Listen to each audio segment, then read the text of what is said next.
ঝোপঝাড়ে ঢাকা নিস্তব্ধ টিনসেট ভবনটি দেখলে মনে হবে এ যেন কোনো ভুতুড়ে সিনেমার শুটিংয়ের বাড়ি। ভেতরে আগাছা আর লতাপাতার দখল, চারপাশে স্যাঁতস্যাঁতে গন্ধ।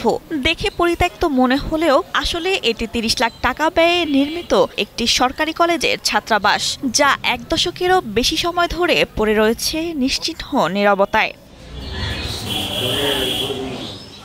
বলছিলাম টাঙ্গাইলের মির্জাপুরের ঐতিহ্যবাহী শিক্ষা প্রতিষ্ঠান শহীদ ভবানী প্রসাদ সাহা সরকারি কলেজের ছাত্রাবাসের কথা। উপজেলার একমাত্র সরকারি কলেজ এটি, অথচ একমাত্র ছাত্রাবাসটি প্রায় ১০ বছর ধরে অব্যবহৃত। এতে ভোগান্তিতে পড়েছেন নিম্নবিত্ত পরিবারের শিক্ষার্থীরা। ছাত্রাবাস থাকার পরেও বাড়ি ভাড়ার জন্য গুনতে হচ্ছে বাড়তি অর্থ। ছাত্রাবাসের যে বেহাল অবস্থা, তার কারণে ভূতেও তো থাকবে না মনে হয়।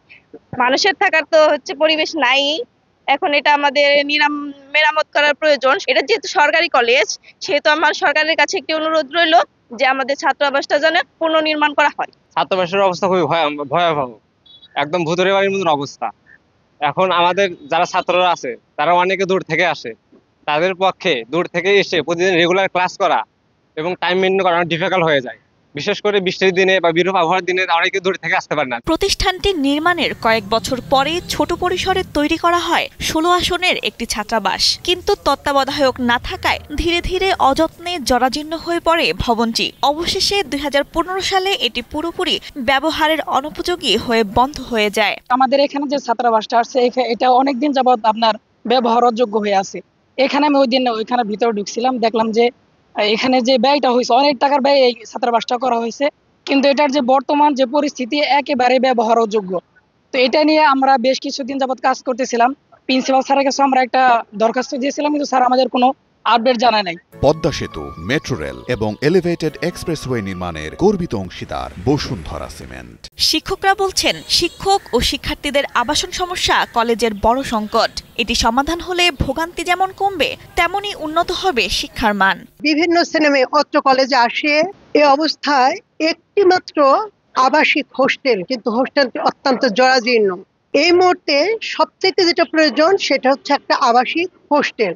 হোস্টেলটা নিরীক্ষা করে দেখা গেছে এখানে ছেলেদের কোনোভাবেই থাকা সম্ভব না। আমাদের যে শিক্ষকদের জন্য আবাসন প্রয়োজন, অনুরূপভাবে শিক্ষার্থীদের জন্য আবাসন প্রয়োজন। যেমন আমি বলছিলাম যে আমাদের এখানে অনার্সেও পাঠদান করানো হয়। তো অনার্সের বেশ কিছু শিক্ষার্থী আছে বিভিন্ন জেলা, পার্শ্ববর্তী জেলার। তারা অনেক সময় আমাদেরকে বলে যে স্যার, আমাদের যদি একটা ভালো আবাসন থাকতো, ছাত্রাবাস থাকতো, তাহলে আমাদের অনেকখানি কষ্ট লাঘব হতো এবং আমরা নিয়মিত ক্লাস করতে পারতাম। তবে অবকাঠামোগত ত্রুটির কারণেই ভবনটি ব্যবহারের অনুপযোগী হয়ে পড়েছে বলে দাবি করেন কলেজটির অধ্যক্ষ।